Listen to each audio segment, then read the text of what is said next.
how does God love you? Why does God love you? Sometimes we warp those questions, and therefore we don't have a proper understanding of God's love for us. See, when God wanted to love you and display that, he didn't reach for his guitar and play a song that made the world smile. Okay, what did he do? For God so loved the world that he...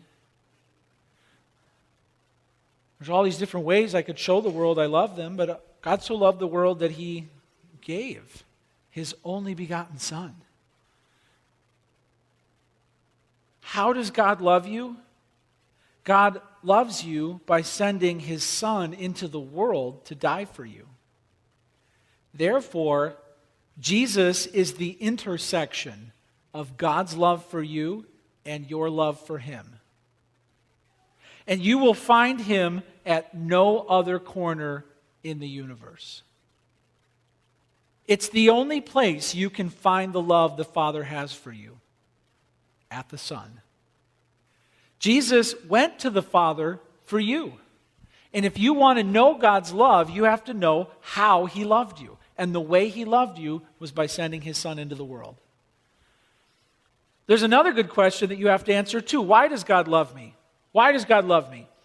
Well, because I do my best. Because while I sin, I don't do the really bad sins. I'm not like as bad as him or her. Because I do a better job than my sister. Because I'm religious. I've been to church many times, and my religious checklist is long. Because I'm nice to animals. Because I've got a charitable heart. Because I got a lot of money, which means he must be happy with me. Why does God love you? Why does God love you? Why? The Bible answers that question. It says in verse 27, "For the Father himself loves you because you have loved me and believe that I came from God." God loves you. Why? Because you love his Son. And therefore it's impossible to reject the Son and receive the love of the Father. It's impossible. You can come up to me and say a bunch of nasty things about me. You know, you could come up to me and you could say some nasty things about my son to me. You know, your son's good for nothing. He's demonic. Depending on the day, I might agree with you. He's no good. He's not going to amount to anything. He's worthless. You know what? There's going to be problems between us if you do that, right? You go up to a mama and tell her baby's ugly, and what's going to happen?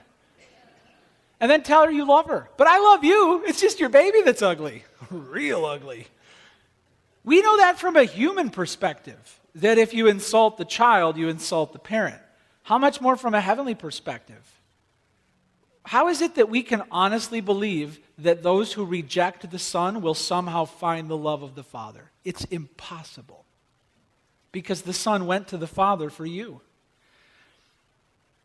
All of God's affections for you are bound up in his Son.